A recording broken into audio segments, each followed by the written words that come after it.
Si Pastor Nestor Rosario.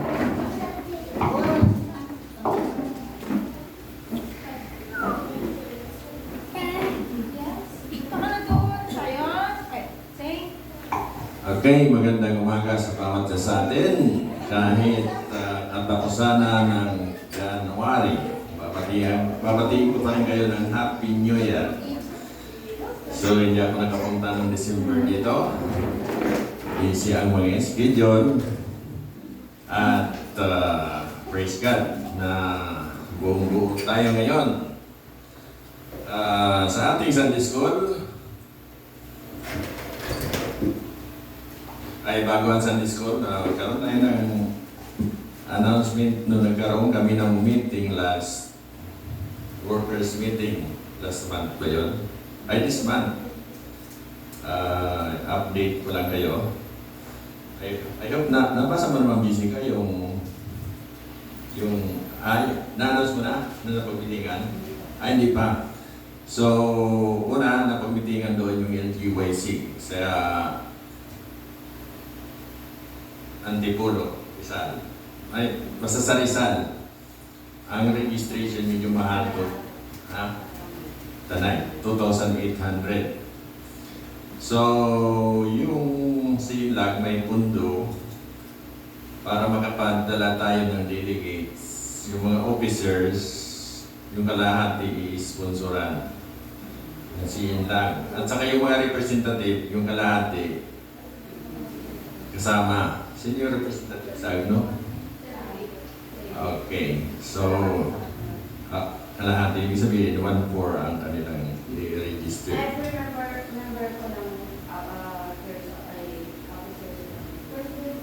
Officers ng CINLAG at saka yung mga representative at saka yung Bible student. So, sponsoran ng CINLAG. So, sana makapadala tayo mas marami kasi malapit lang dito sa lagi nyo mahal nga lang kasi resort yata ang yung 2,800 daw doon yung pagkain at saka yung accommodation.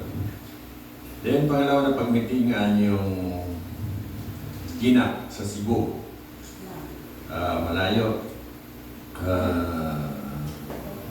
5,000 ang registration plus yung airplane. Sinag parang 6 lang ang mga punta so para sa ngayon. So makapadala kayo ng isang representative galing ng Agno, maganda. Sana makapadala kayo dito. Then, ano pa, yung youth camp, hindi tayo nagkaroon ng leadership training, supposed to be December, youth summit, December yun, pero hindi na paghandaan, kaya hindi tayo nagkaroon sa CINLAG. Pero this coming summer, yung youth camp. So, naghanap kayo ng location sa Paniki. So, minahanap na kami na temporary resort sa bandang Paniki. Kaya nga lang 250 ang charge nila sa isang araw. Kaya 2 araw, 500 plus food. So, more or less mga registration yun, mga 900. Pero hindi kaya ng 100 doon sa location namin, pili doon. Kung talagang wala maka-afford ng 900 o kaya 1,000, doon sa location namin, food lang doon, so 500 siguro pili na doon. So di pa na po finalize kung saan yung location. Okay din, thank you rin sa good news. Isa pa sa napag-usapan namin, mag-open yung CINLAG na bank account kasi ngayon walang bank account. Dapat 3, yung treasurer, yung auditor at saka yung supposed to be yung presidente ng CINLAG ay yung chairman, pero malayo si Pastor sa Pagyo kaya si Pastor Iprin na lang. So, si Pastor Regan ang dating auditor, wala si Pastor Regan, kaya ako muna yung temporary in appoint.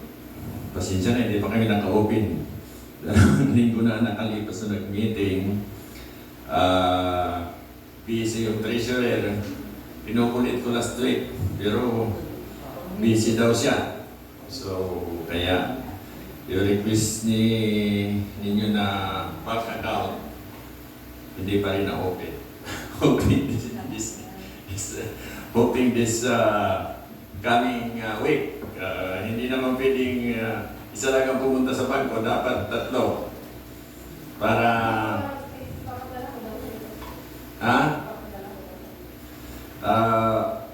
pwede rin kung halimbawa hindi pa rin naka-open, pwede rin, mayroon naman akong bank account. So, depende na sa inyo. Okay, so meron ako naman sa BPI. So yun. Then, yung isa pa, yung graduation sa Bible School. May dalawa tayong graduating students from Olongapo at saka San Jose. So, napag-decision na ang graduation bago yung Gina. Third Sunday yata yun. So, kaya napagkasunduan, doon tayo mag-worship. Parang joint worship na lang si Indag. Pagka umaga, baccalaureate, paghapon yun ang graduation. So sana makarating tayo doon. Then, meron pa, yung annual joint fellowship ng si Inlag. So, sa laon yun, ang location kasi umiikot yun. Temporary, kung nakapunta na kayo sa Agoo Park, ano yun? Agoo Eco Park. Kasi gusto nila yung sa labas para informal yung worship. Kaya in-offer namin yun, okay naman, mas gusto nila kasi sa under ng mga tradisyon at tabi rin ng dagat. Maganda naman. Maganda yung location. Yung gustong maligo, pwede. Okay, so doon. So yun lang ang ating update. Praise God na muli nakabalik ako dito sa inyo. At meron din akong hihiling sa inyo. Okay? Actually, pinag-usap-usapan lang namin ito sa mga leader tungkol sa internship. Kasi si Brother Romeo mag-i-intern na next year. Ngayon, this coming school year, June. Supposed to be ang policy ng Bible School sa national, pag nandoon ka sa church na yon, hindi ka pa dapat doon mag-intern. Dapat sa ibang church, kumbaga magpapalit. So yun. Ngayon, si dalawang intern, si Yunalin, pero saka si Brother Romeo. So pwedeng doon siya, pero si Sister Yunalin si dalawang church sa San Jose. Kaya pinag-usap-usapan namin, baka kasi sa lawan yun, gusto rin nila mag-intern si Brother Romeo.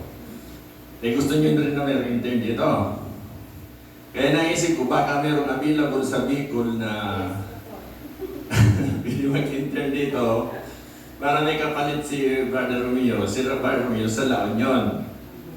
So, kilala nyo naman niya si Pastor Brent. Siguro kung mag-request tayo galing dito, kung mayroong available, siguro papadalahan tayo dito. Okay ba yun sa inyo na ganoon, arrangement?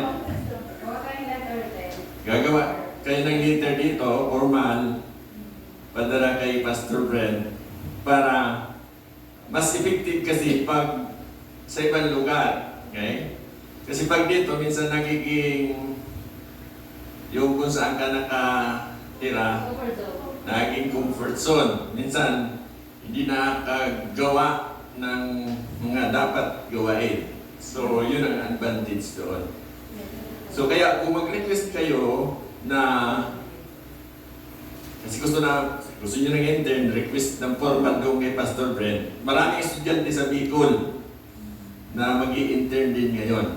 So yun ang gawin natin. Kung gusto nyo, kasi mas effective pag ganun yung siguro na napansin din naman yun. pag ganun ka, talagang ganun ang nangyayari.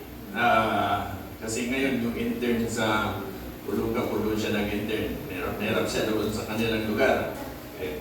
So nahirap kumalaw. So, at yung mga church member din, parang iba ang mas maganda pag yung galing sa ibang lugar. Sorry, okay. Just, yun lang. Okay, so I hope decision na nyo dito habang maaga maka-request tayo sa Bicol, kay Pastor Brett sa Bicol. Siguro kung meron doon, kasi yung first year nila doon, nung nag-enroll doon, 16 sila. Siguro naman hindi na pagkakait kung merong hindi ko alam kung ilan ang third year ngayon. Okay? So maintindihan naman kayo ni Pastor Brent. Galing naman yung dito. Okay? So, yun lang. So, hoping na ma-materialize yun para mas maganda. Okay, so manalangin tayo bago sa ating Sunday School. Amang Mahal, kayo po yung nalangin ko. Salamat po sa magang ito. Thank you so much, Lord, na muli akong nakabalik dito upang tumulong sa gawain dito, Panginoon. Thank you sa bawat isa nandito, sa mga leader, mga member na patuloy na nagbuburi at nagpapatuloy sa pag-worship din sa iyo, Panginoon. Thank you. In Jesus' name I pray. Amen. Okay. So, ang ating Sunday School, very practical ito. Basahin natin sa Romans chapter 10. Romans chapter 10. Mahalaga ito na Romans chapter 10, basahin natin verse 8 hanggang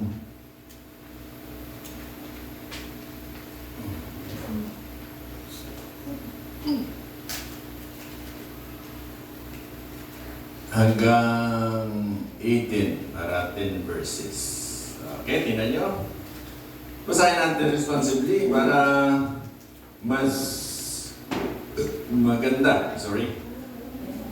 Chapter 10, verse 8 hanggang 18.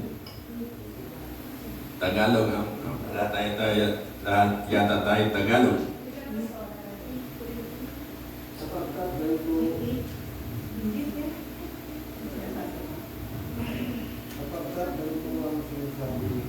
Malapit sa inyo ang mensahe.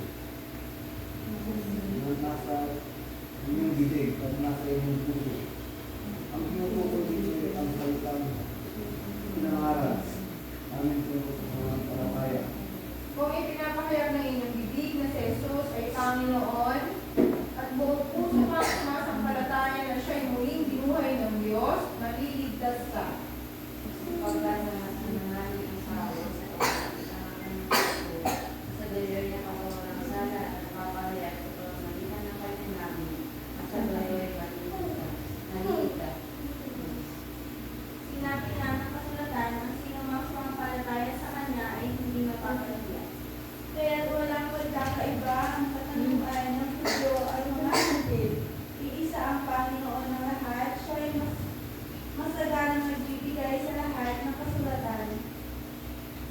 Marinig ay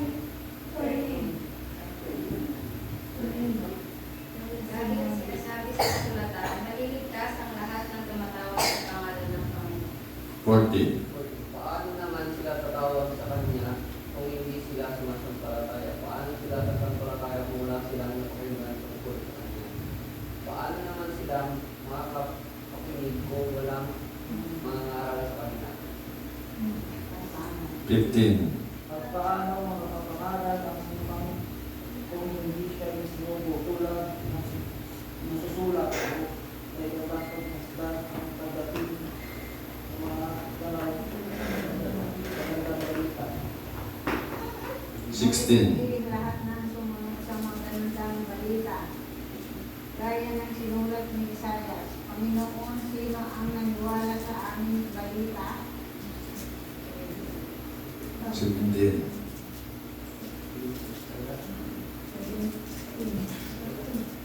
At ang pananampalataya ay bunga ng pakikinig at ang pakikinig naman ay bunga ng pangangaral tungkol kay Kristo. Sa 18. Subalit ang tanong kay ganito, hindi kaya sila nakakakinig o sila nakakinig kapag nasusulat. Okay, yun. Ang pag-aaralan natin ngayon, sabi ito, napakaganda pagmasdan. Kung kay gandang pagmasdan, ang pagdating ng mga nagdadala ng magandang balita. Sa verse 15. Kung kay gandang pagmasdan, ang pagdating ng mga nagdadala ng magandang balita.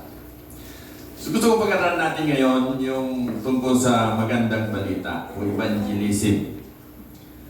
Kasi ito yung napakahalaga. So alam ko na dumating dito yung mga unang nagturo, ilang taon na nakalipas? 2008. Almost 2008. Tagal na no.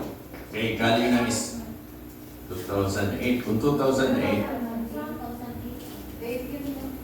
12 years ago. Okay, kung 2010. So, galing ng Isabela. Yan ang narinig ko. Ang dala sa dito ng magandang balita. So, siguro, sino dito ang present nung una na mayroong nagdala ng magandang balita? Wala, no? So, second generation kayo. Nakita na kayo doon. Pero nung unang pagdating dito, wala kayo. Nandito na kayo. Pero nakikinig na kayo. Hindi pa po. Hindi pa. Ako. Pero, so the next ano nila. Meron na. Okay. So, paano kayo nakatanggap ng magandang balita? Through personal evangelism, through Bible study, through Sunday school, through worship service, through youth camp. Paano nyo naintindihan? Paano nyo tinanggap yung magandang balita? Sino ang nakapakinig at tinanggap niya ang Panginoon sa gospel through Bible study? Bible study, dalawa. Sa magitan, tatlo. Sa magitan ng Sunday school. Sunday school at worship, isa. Sa magitan ng personal, yung may naglapit sa'yo, isa. Dalawa, tatlo. Sa magitan ng youth camp, isa. Sa magitan ng worship, sa magitan ng open air evangelism, yung evangelistic. Open air, yung pumupunta doon sa plaza, napapakinggan nyo at nabighani kayo, naintindihan nyo. Wala. So, sino pa? Wala. Lahat na ba? Nagtaas? Yung hindi pa nagtaas, paano nyo nakilala ang Panginoon? Paano nyo nakilala ang Panginoon? Ang iba, through Bible study. Ang iba, personal na may nagpunta sa inyo, pinaliwanag sa inyo. So, iba-iba ang pagdala ng magandang balita. So, yung magandang balita, ibig sabihin good news. Okay? So, kung titignan natin, dito sa binasa natin, makikita natin yan. Okay? Pero, specifically, ang magandang balita, makita natin yan sa sinabi ng Apostol Pablo sa Acts 20:24, yung Grace Gospel. Acts 20:24,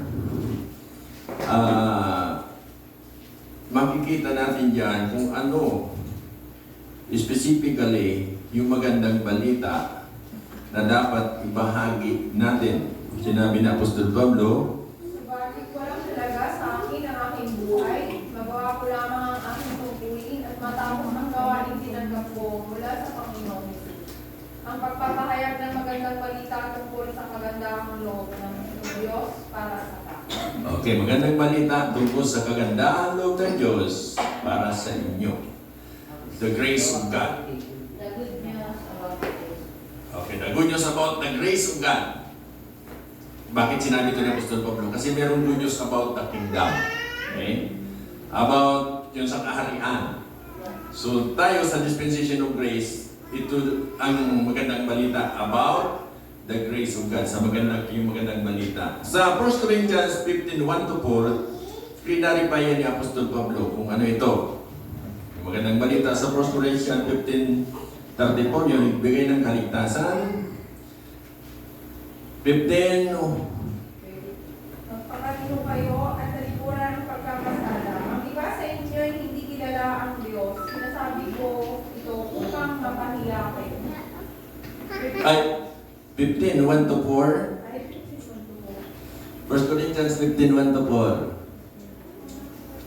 mga kapatid, ngayon ipinapaalala ko sa inyo ang magandang balita ipinapangaral ko sa inyo.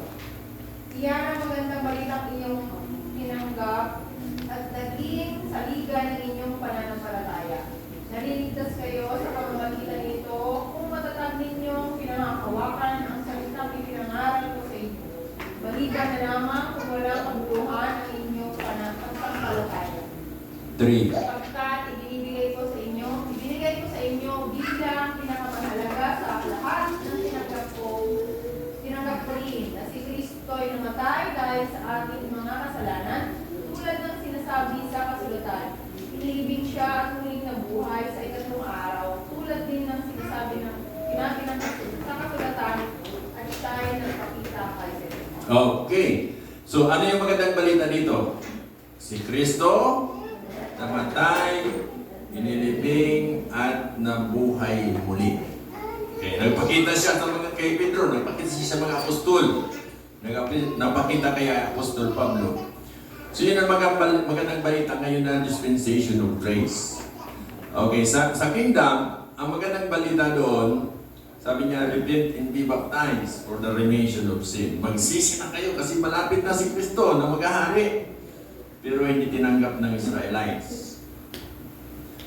Ngayon, tinawag si Apostol Pablo, sa kanya ipinahayag yung magandang balita sa ngayon. Si Kristo namatay, inilibing, at nabuhay muli. Yung ba ang magandang balita na ipinaliwanag sa inyo? Nang tanggapin niyo siya? Sinong tatas ang kamay? Yung ba ang naiintindihan nyo? Okay, praise God. So, ibig sabihin, yung magandang balita na yon,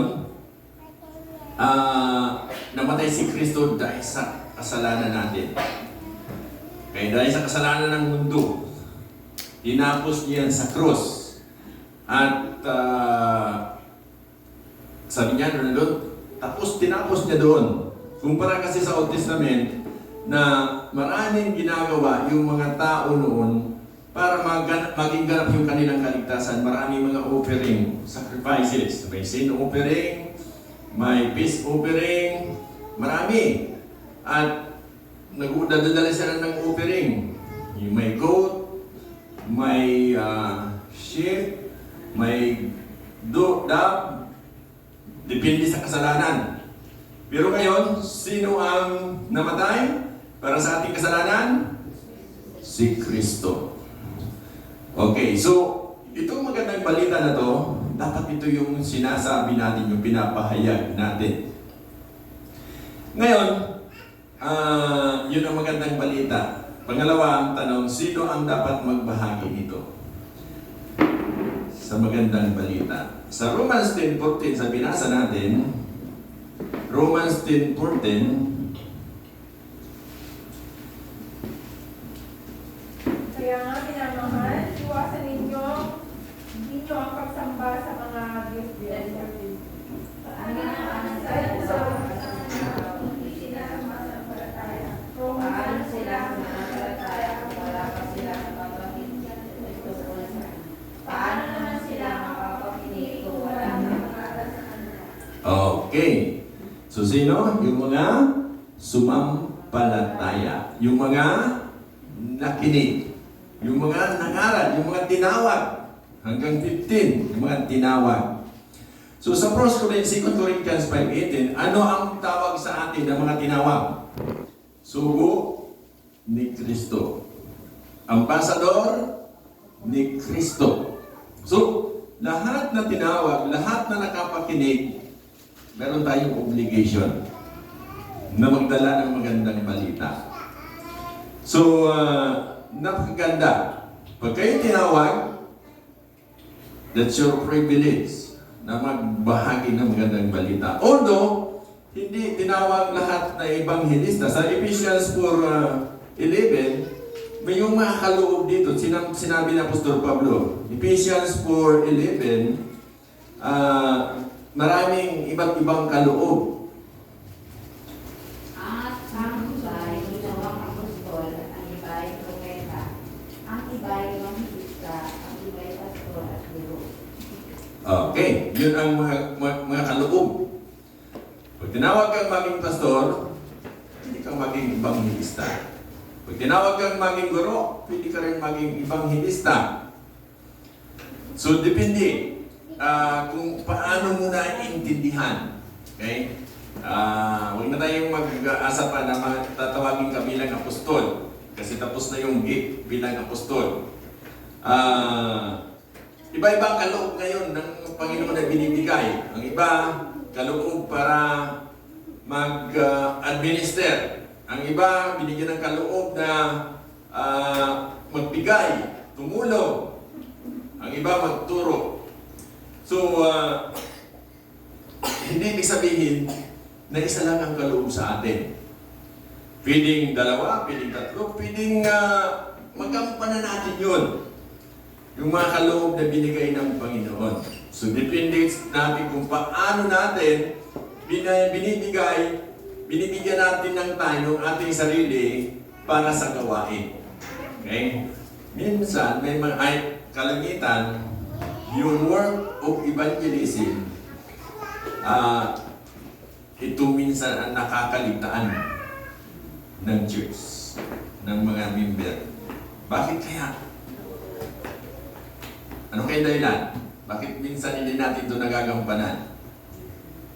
Busy. Lahat naman, busy. Ano pa? Dahilan? Naiya. Okay? Ano pa dahilan? Bakit hindi natin ito? Madaling magturo sa mga bata. Pag meron kayong gift, punta dito, magtuturo sila. Madaling mag-imbita sa church.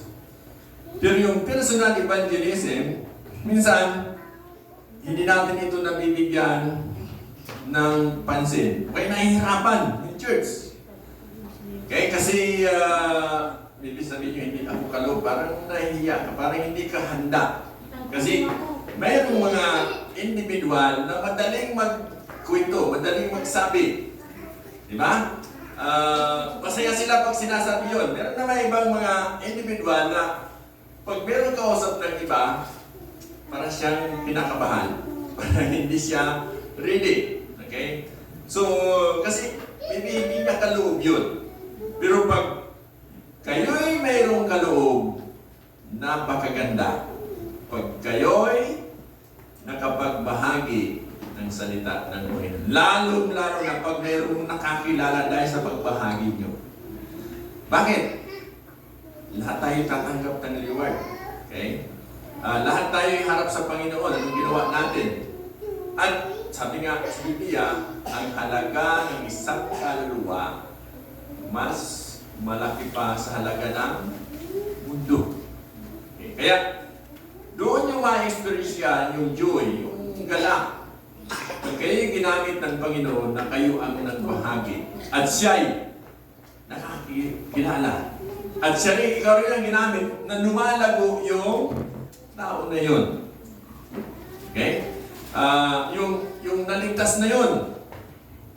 Di ba sa isang magulang, pag ikaw ang nag-alaga sa anak mo, malapit na malipit ka, halos talagang nandoon yung concern mo.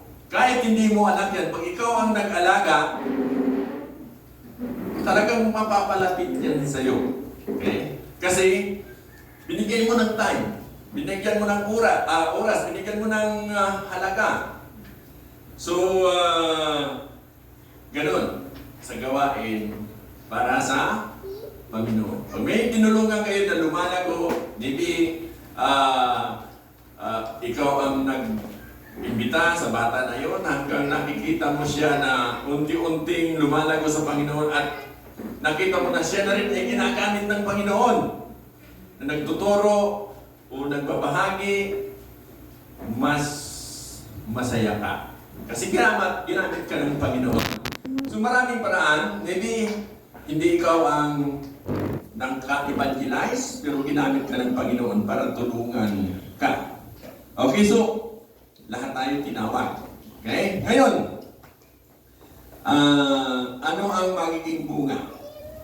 Sa 16, ano ang magiging bunga pag tayo nagbahagi? Sa Romans 10:16, sabi niya dyan sa 16, Ngunit hindi lahat ay sumunod sa magandang balita gaya ng sinulat na Isaias. Panginoon, sino ang naniniwala sa amin? okay. Hindi pa na lahat maniniwala. Noon, kahit ngayon, may sinabihan kayo, may inibitahan kayo, hindi lahat maniniwala. Okay? Dapat, pag nagbahagi kayo, pag inibitahan kayo, huwag kayo ma-frustrate. Nagsama kayo kasi palagi mo sinasabihan, pero hindi maniwala. Maybe, may sinasabi, hindi lang naniwala, pero pag sinabi na iba na minsan nasaktan ka. Okay? Susunod, parang ayaw mo na. Ayaw naman nila. Okay? Pero, pag tinawag ka ng Panginoon, huwag kang ma-discourage agad. Okay? Kasi parte yan ang pagbabahagi ng magandang balita. May mga hindi pakinig. Okay? Merong, kumbaga, may kukontra. Okay? Sabi niya sa 18, subalit ang tanong ko yung ganito, hindi kaya sila nakapakinig? Oo, sila'y nakapakinig. Sapagkat nasusulat, abot sa lahat ng dako ang kanilang tinig. At sinasabi nila ay nakarating hanggang dulo na daigdig. So, may makakapakinig. May mga matututo. Okay? So, kung ating balikan dito sa verse 8 ng chapter 10, sabi niya, ito yung magandang balita na dapat maintindihan natin. Sapagkat ganito ang sinasabi, malapit sa inyong mensahe, malapit sa inyo ang mensahe, nasa inyong bibig at nasa inyong puso. Ang tinutukoy ko dito ay ang salitang ipinangaral namin tungkol sa pananampalataya. Okay. Ang kaligtasan, ang magandang balita, ang mga Pilipino, malapit sa kanila. Okay. Nasa bibig nila, nasa kanilang puso. Hindi lang nila maintindihan. Okay. Kasi mga Pilipino, alam nila si Kristo, di ba? Na si Kristo yung pinanganak. Alam nila si Kristo yung pinato. Pero hindi nila naiintindihan na yung ginawa ni Kristo sa krus, yung pala ay sapat na dapat paniwalaan. Gusto pa nila ng dagdagan. Kasi yan ang tinuturo ng ibang mga religion.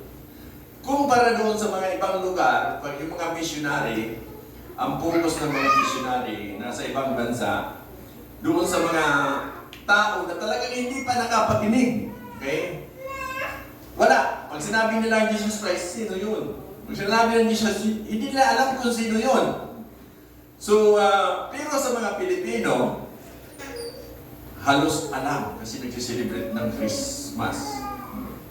Halos alam kasi sabi nga, ang Pilipinas is only Christian nation in the Far East. Kaya nga lang ay Catholic. Okay? So yung Catholic, ang paraan lang ng kaligtasan, hindi yung tinuturo ni Apostol Pablo na Sa magitan ng pananampalataya, kay maliligtas hindi sa inyong mabuting gawa. Yung Ephesians 2:8-9. Paano ang mga Katoliko na naniwala para maligtas? Gumawa ng mabuti. Gumawa ng mabuti. Anong mga mabuti yun na dapat gawin? Ha? Sundin ang 10 utos. Generally, ganyan ang tinuturo. Lalaman ng mga bata. Pero ang turo talaga ng Roman Catholic, 7 paraan para maligtas. Una, binyagan ka para maging Kristiyano. Pangalawa,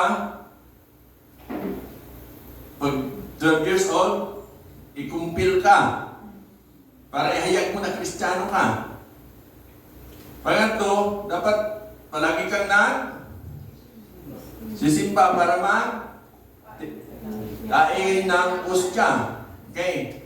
Kasi yung Lord Supper nila, ang paniniwala nila, yun ang katawan ni Kristo. Yun ang dugo ni Kristo. Nagiging actual na dugo yan ni Kristo. Kaya pag nagtitake ka doon, wala yung kasalanan mo. Yun ang paniniwala nila. So, ilan na yun? 4. Mayroon pa. Dapat, ano? Dapat. Hello.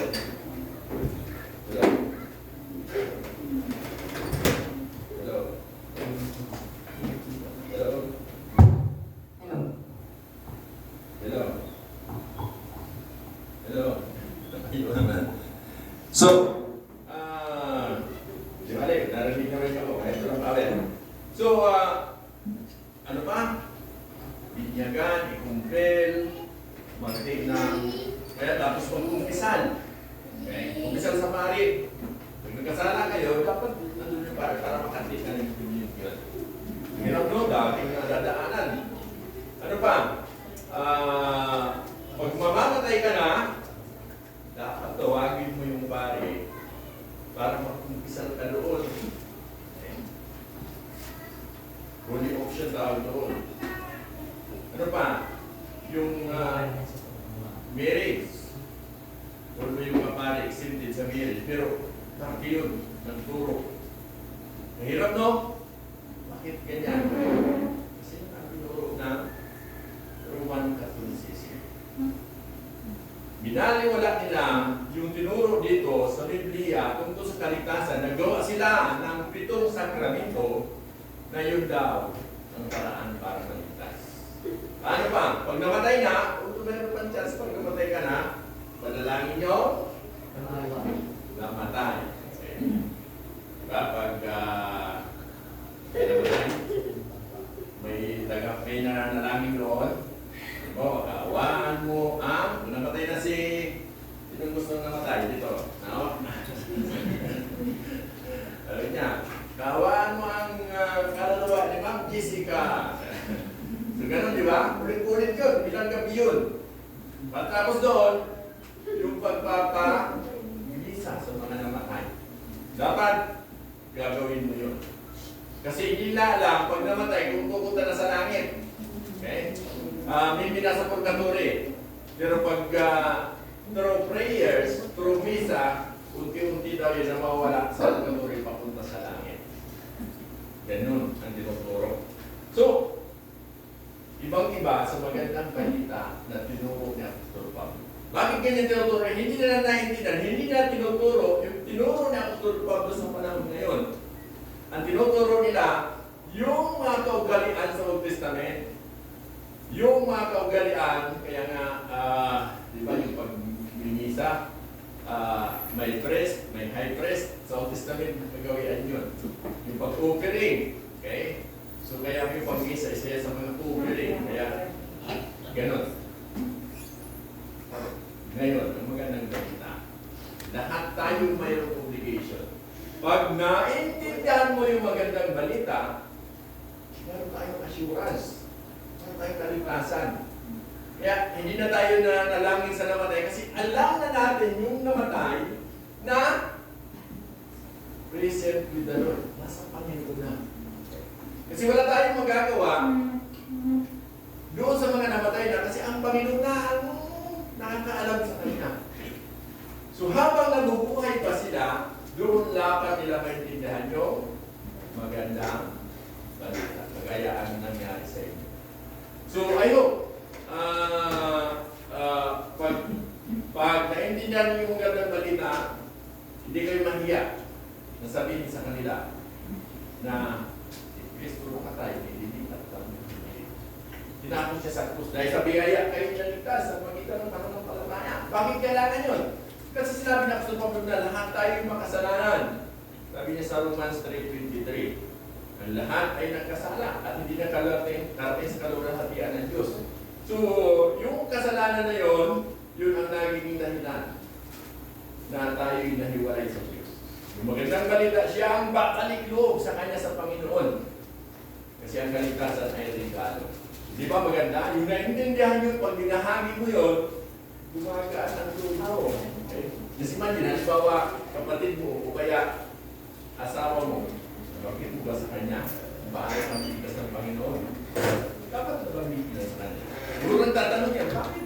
Kung meron kayong kaibigan o kasama sa bahay na nagtatanong din sa isip ka, bakit si Mrs., bakit si Adi, balik-balik yan sa church na yun. Ang kaya maganda, nakukuha niya yan. Nakikita yan sa buhay niyo. Okay? Pero sinasabi mo ba sa kanya? Kung i-reject niya, wala ka nang magagawa doon. Panalangin siya, susunod sabihin ulit. Okay? Kasi habang nabubuhay siya, mayroon siyang chance na mapakinggan at maintindihan ang magandang balita. Huwag lang tayong titigil na ipanalangin. Okay? So, kasi napakaganda yung magandang balita. Sa amin sa Panike, inumpisa namin na magkaroon ng evangelism. Hindi lang yung personal, subalit yung mas evangelism. Mag-preach doon sa plaza. Okay? We are praying sana ngayong taon. Magawa namin at least siguro monthly o kaya quarterly. Sa lahat nyo, nagkasundo na kami doon at least by monthly. Ay by semi-annually. Ibig sabihin, twice a year. Para hindi pa daw ready. Sige, sabi, focus tayo ngayon about evangelism na taon. Okay? So, dito din sa Agno. Sana magbigyan ulit natin yun ng diin yung pagbabahagi ng salita namin. Sabi nga, yung evangelism is the lifeblood of the local church. So dahil doon sa mga nakarinig, tumanggap na magandang balita, lumalago yung local church. Kaya yung nangyari sa iyo. So pwede umpisa sa mga bata, pwede sa mga matatanda, kahit sino, dapat pag natin pag meron kayong pagkakataon. Okay? Although sa umpisa mahirap, pero pag nyo naintindihan nyo yung ating obligation. Sabi nga Apostol Paul, I am not ashamed of the gospel of Christ. It's a power to unto salvation. Okay? So, kung minsan nireject nila, pangalawa, sige lang. Okay? Ang mahalaga, hindi na hangin nyo. Kung makinig sila, praise God. Okay, so kung tayo titigil para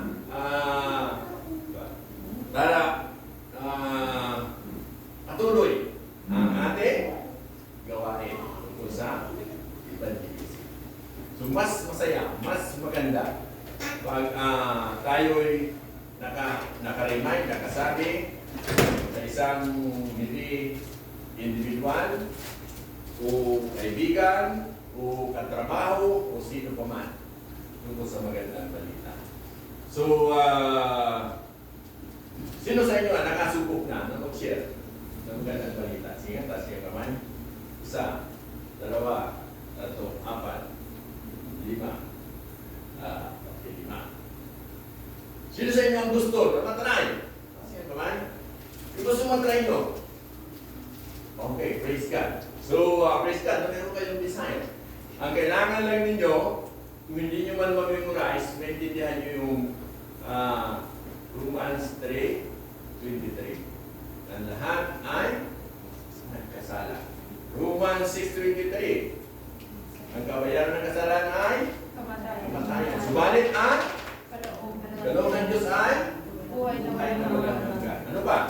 John 3:16. Dahil sa pag-ibig ng Diyos, ibinadala niya ang kanyang bugtong na anak. Upang ang sino man manampalataya sa kanya, ibibigyan niya na Buhay na walang hanggan. Sa Episodos 8, dahil sa biyaya, ikaw ay naligtas sa magitan na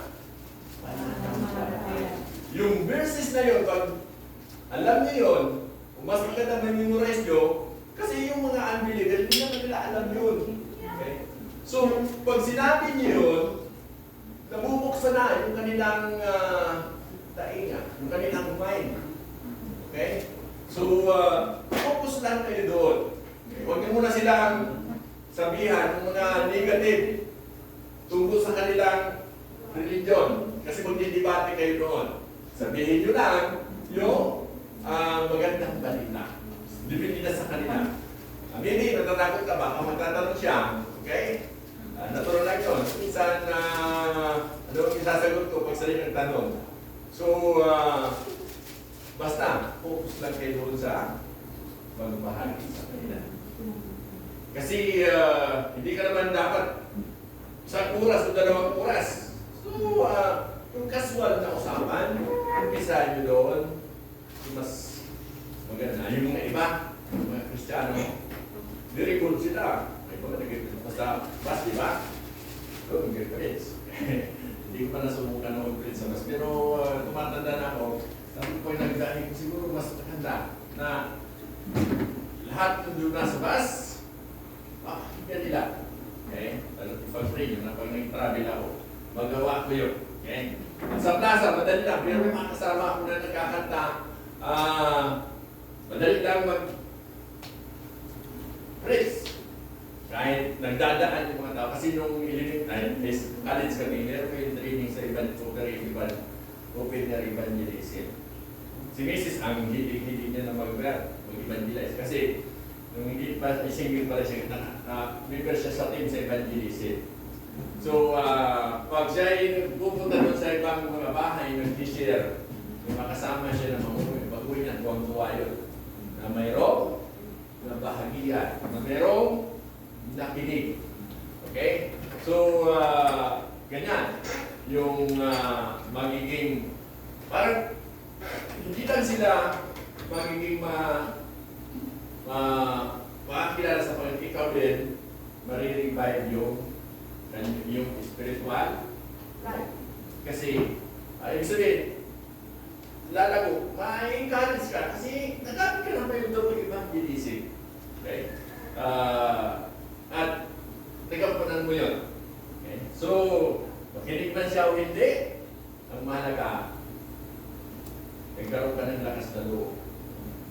Nasabihin, through personal evangelism.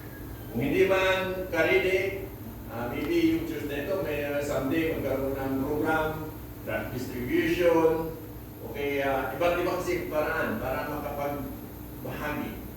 Okay, kung may babasahin tungkol sa evangelism, pwede kayong magbahagi sa mga kapitbahay kahit saan. Sino mga nakikita nyo ng mga grupo na mahilig maglibot? Saksini? Paano sila? Mormon, paano sila nagbabahagi? Pwede na silang pamphlet. Minsan nakaupo. Nakatayo lang sila, nakalagay doon. Pero pwede nila ganyan na strategy nila. Minsan bumahi-buy sila ng bibigay. Okay, so, ganyan. Anong inaasahan nila bakit nagkaganon? Hinihintay nila yung kaharian. Yung kaharian, yung kingdom. Sabi nila, pag dating ng Panginoon, pag nakatay sila na hindi pa nagdating ang Panginoon, hindi sila doon kasama sa maliligas. Kasi naniniwala sila na ang tao pag namatay, yung kaluluwa, maaani-hali, mawawala. No? Ang maaabutan lang, ang maliligtas lang yung pagdating ng Panginoon, nabuhay pa yun ako doon sa kaharian, paradiso. Masigasig sila kasi niniwala sila yung paggawa nila noon parte ng kanilang kaligtasan. Tayo, hindi tayo gumagawa para tayo maligtas. Okay? Gumagawa tayo, naligtas na tayo, para naibahagi. Para magampanan natin yung ating responsibility as Christian. Na magbahagi ng magandang balita. So, panalangin ko na muli wag tayong concern dun sa mga nakakalugilo natin. Magpakilala ka na ikaw ay Christian, makinig ka nila. So, Kristo namatay, hindi at nabuhay. Dahil sa biyaya siya ay tayo naligtas. Dapat mapakinggan nila rito. At of course, imbitahin mo na rin na lumalo dito. Pag hindi naman siya busy, although karamihan ang iniimbita, sabihin nila, oo, pero totoo niyan, karamihan sabi niya, hindi na siya. Sabi lang na oo. Okay, pero hindi natin alam na isa o dalawa na makikagaya na nangyari sa inyo. Okay, yun lang ating Sunday School. Hindi tayo lumagpas sa oras. May tanong. Karagdagan. Clarification. Tungkol sa mga nagbalita. Isa lang. Sino dito ang nagbahagi ng magandang balita na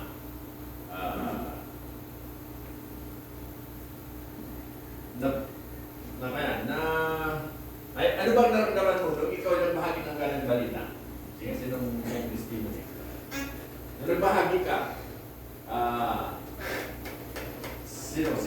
anong pakiramdam mo? Natakot ka ba? Nahiyak ka ba? Natuwa ka ba? Kasi nasabi mo? Sino sa testimony? Isa lang. Anong nangyari? Okay, nakinig ba siya? Kung nadala ka, ayaw ko na. Sino makinig? Sino? Okay, I-share ko lang po, Pastor. Nung nandun po ako sa school, nung mga elementary days ng mga anak ko, nagkukwento lang ako dun, about sa ano, pero alam ko siya na nagsisimba din. Pero hindi ko po alam kung anong church. And then, nung one time na may sinabi siya sa akin na salamat sis dahil nakilala ko ang Panginoon dahil sa'yo. Sabi niya sa akin, doon po ako natuwa. Nag-share lang ako, basta ng yung napag-aaralan dito sa simbahan. Tapos sabi siya sa akin ng gano'n. Okay, so yun. Simple yung kanyang paraan. Sinishare niya yung nangyari sa church at ito bahagi niya yung gospel. So, yung gospel, sa mga pintuhan nyo, kung pintuhan kayo ng kaibigan, nabanggit niya yung faith o sa nagsisipa, doon yung masisingit yun. Tatanong sila, saan ka mo nagsisipa? Doon yung masisingit niya, dito ako nagsisipa, ito paniwala, ano doon sa kaligtasan. Okay? Dapat makilala mo siya habang buhay pa tayo. Dapat makilala mo siya na siya ang tagapagligtas na tapos niya na sa krus. Namatay siya dahil sa ating kasalanan. Dahil sabi sa Biblia, tayo yung makasalanan. Hindi naman kinakailangan mo na ikot mo yung Biblia word to word, basta na ipaliwanag mo yung tungkol sa kasalanan, tungkol sa kaligtasan, tungkol sa magandang balik, tungkol sa buhay na walang hanggan.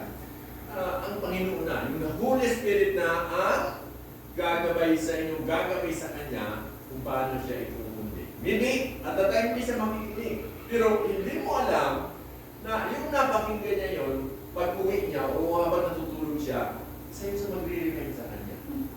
Okay? Pag muli may nagbahagi sa Kanya o muli may nag-imbita sa Kanya, maririnig siya doon sa napakinggan niya muna. Kasi parang feel niya na kinukultivate unti-unti. Okay? Na hindi naman sa una, ang iba una lang, pero ang iba medyo matagal. Okay? So, ganun. Ang iba may resistance. Ang iba hindi makikinig. Ang iba, excited sila na makinig. Okay? So, depende doon sa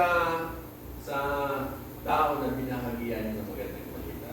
Meron kami si-share nung nasa Bible School pa ako, meron kaming Christian service assignment sa mga churches from Baguio po hanggang Tarlac. Nung pumunta kami, house to house, yung napuntahan ko, may sakit. Okay? Isang nanay. So, nung in-evangelize ko, talagang nakinig siya. Kasi may karamdaman. So, natutuwa ako kasi yung babae na yun, lumako siya. Hanggang ngayon, mga anak niya ay mga mananampalataya. So, hindi niya yung makalimutan. Hindi ko rin makalimutan kasi very unique yung pag-share ko sa kanya kasi may sakit siya, may karamdaman, talaga nakinig siya. Okay, so, iba't ibang way, ibang circumstances para ang isang tao ay makinig. Okay, so, yun lang. Kung wala nang karagdagan, manalangin tayo. Sa muli, Panginoon, salamat po sa umagang ito. Salamat sa aming napag-aralan. Tungkol sa magandang balita na si Kristo namatay, nilitigan na buhay muli. Dapat ito'y aming isabi, may bahagi sa iba. Okay? Salamat, Panginoon, sa pagtawag sa amin. Salamat, Panginoon, na kami tinawag mo na ambassadors of Christ. So, Lord, salamat sa galis nito. We pray.